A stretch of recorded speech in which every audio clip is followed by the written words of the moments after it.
should have now then is a very dry monster, okay, that's been paper mache with flour and water, or if you've got PVA glue, PVA and water. If it's not completely dry, or if it's still very, very damp in areas, then you're better off leaving it for another day so that each layer dries properly. Otherwise, you will find that the top layer is quite dry, especially after this stage, and actually underneath all of the paper isn't dry, and that's when we start to get a little bit more mould coming through. That even happens with PVA glue as well, so just make sure that each stage is reasonably dry. I mean, there's little bits here on mine where it's just a slightly bit wet still here, but what I've been doing is from yesterday morning and today, so 24 hours, I've been resting it against the radiator, and I've just been kind of moving it around as I've been at home. I don't suggest leaving it there all day. You need to keep an eye on it to make sure that it's constantly drying. Obviously, I only leaned it against the radiator when it wasn't going to mark the radiator. Okay, so what we're now at is, you can see this bit's a little bit floppy. All right, we're now going to start the flour and water paste. So it's really, really quite thick now. Rather than it being like pancake mixture, we're going to make it really quite thick. If you are struggling with paints, maybe you don't have paints at home, then I suggest that at this point, as you're mixing your flour and water paste, get some food colouring and put that into the mixture as well. That way, when you're adding it on, you're creating a bit more colour to your monster too. And you could do this in batches. So you could make the body of your monster with one set of flour, water and food colouring, so maybe make the body blue, give that a wash, and then make another set of paste, and then do these protein stems with red, for example, okay, or change the colour completely. Alright, so that's an alternative if you don't have paints at home. Alright, so okay, what we're going to do is, this is my bletchling. Can you see on this bletchling that there's quite a lot of lumps? Alright, so there's some indentations, almost like craters, and there's also some kind of like veins. And also we've got here these big lumps. Alright, so that's what we're going to start creating today. It's easier to do this with the flour, water and paste, and again, it's also easier even if you're using PVA glue. If you're going to use PVA glue at this point, you're going to have to use a lot more newspaper to kind of make these craters and these lumps. Whereas with the flour, we can make it quite thick, so it's like a floury dough. Okay, so if we take a look at my monster that I've done before, you see these lumps here. Okay, all of these and all of these different marks have been created with this flour and water paste. It's really, really effective. Alright, so we're going to use a cup of flour again. Obviously, the smaller you make your monster, then the less flour you're going to use. Okay? Make sure as well at this point that you have got a sink full of fairy liquid and water. Okay, so just tip that in there. Okay, we did use a full mug of water. We're not this time, we're only going to fill it with half a mug of water. Okay, so all I'm going to do this time, just move my monster out of the way, okay, is I'm just going to tip in a little bit at a time using a wooden spoon. If you're going to add food colouring into this, ask your mum, ask your dad or your grandparents, okay, what equipment they're happy for you to use. Okay, so you can see here that is too much like a dough. We do need it to be a bit sticky though. Okay. If you remember from one of my previous videos, I said that we needed the mixture quite smooth. At this point, it doesn't need to be brilliantly smooth because it creates those, if you've got a lump of flour, it'll create a different texture in your model anyway, so it's not a major issue, which is why we're not using the electric whisk today. Okay, need a good few bit of biceps going on here, just to give it a really good mix. So see here, okay, it is a very sticky dough. Perfect. Okay, so just don't want to be wasting any of this, not at all. Okay, let's bring my model back.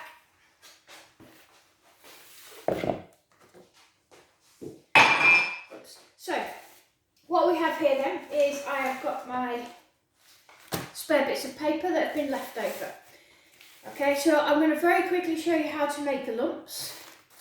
The thinner the pieces of paper, the better. So newspaper, magazines, thin magazines, etc. That's best, or very thin parcel paper. Again, you're going to be very tempted to want to dip that into this dough. Don't. If you do, it just takes so long to dry, and it makes an absolute mess everywhere. Okay, so all I'm going to do is just rub the flour and water paste. Okay. Again, like we've done before, it's a bit harder this time though, because it's a bit more sticky. Okay. Rub that over my newspaper. Okay. Now if you've done it really thick, you might not even need to do this stage. And we're just going to make sure that both sides were completely wet. Okay. And then I'll roll it into a ball. Okay. And then wherever I want my lump, my crater, okay, I am just going to put that, okay, over the top. Make sure, picking up some more of this flour, make sure, okay, that I am sealing it onto the model. Now if you want that quite rough, then you can leave it as it is.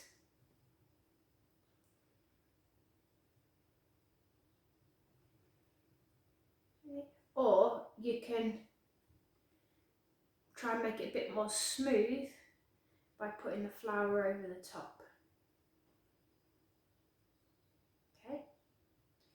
Now at this point you don't necessarily need the salt into the dough, because this is the last and final stage. This is the bit that's going to dry reasonably quickly because it's on the outside. If you want to add the salt into the dough, please do feel free. Alright, so that is my little lumpy crater. The edge of the COVID stem cell, right, little bumps on it.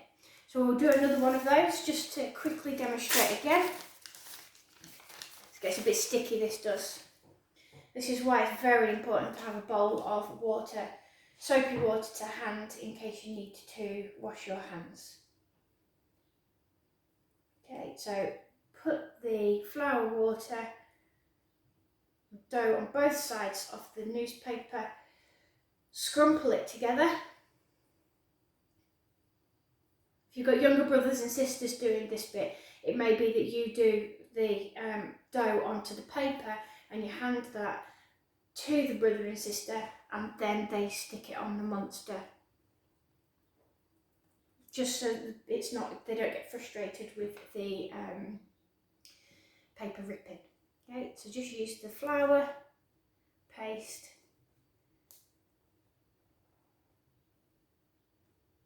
okay, to create those little crater edges. Okay. Now if you wanted to make more of the craters, so as in like the whole craters, alright, they're just exactly the same. I can't put my book up to show you, sorry, so I just have to demonstrate.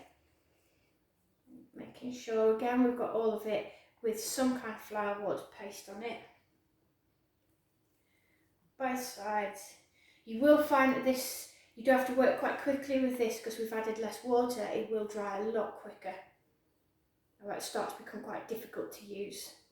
So if you want to make some almost like veins, if you want, okay, all you do is just twist it together Okay, so it's into a bit of a strand, and then we can create veins. So obviously if you want really thin veins, you would use a thinner piece of paper.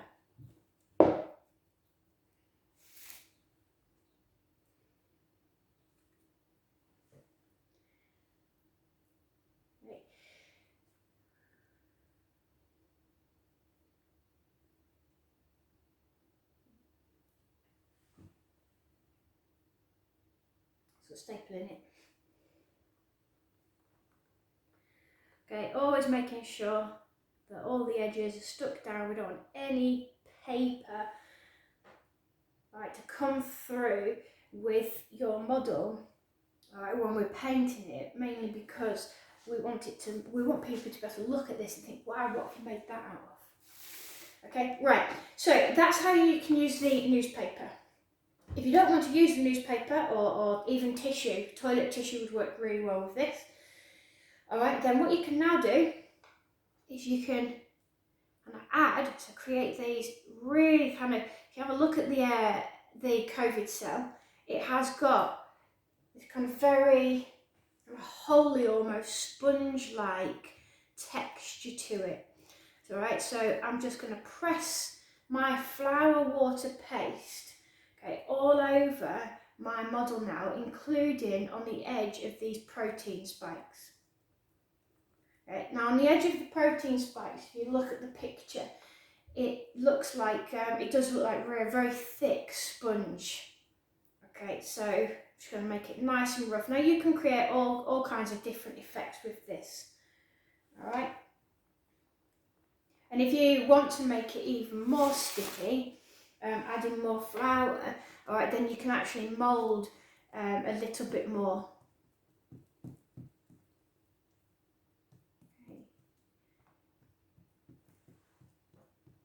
If you add tissue into the flour, so toilet tissue into it, then you create what is called a paper pulp, which works really, really well. We've used that in year 9.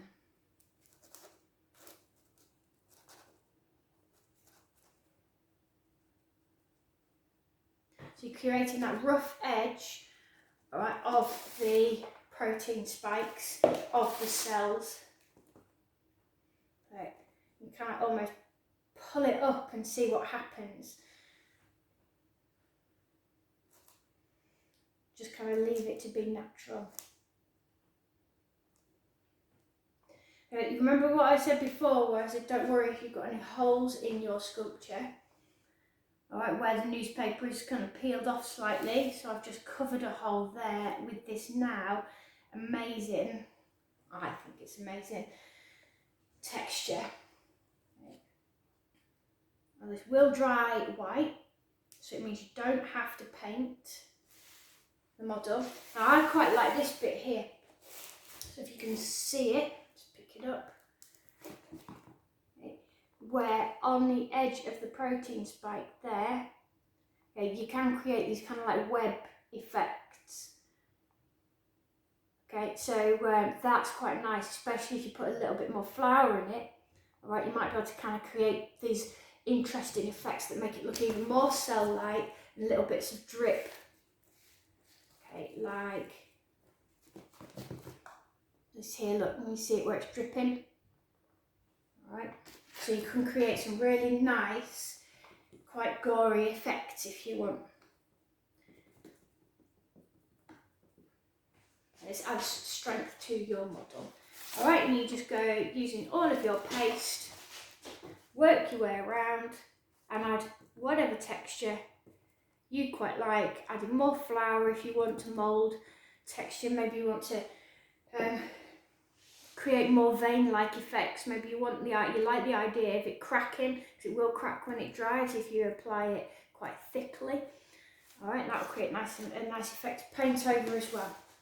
Okay, you can create nice effects in the facial area as well. Alright, and we can create some kind of like claws at the front too. Alright, so have a little play around with that. You might need to leave that for a couple of days to dry. You won't be able to paint that whilst it's still wet. So if I don't see you tomorrow, I will see you the next day where I will show you how to paint that, and it'll take us a couple of days to get the 2 layers of paint on it. Okay, see you tomorrow.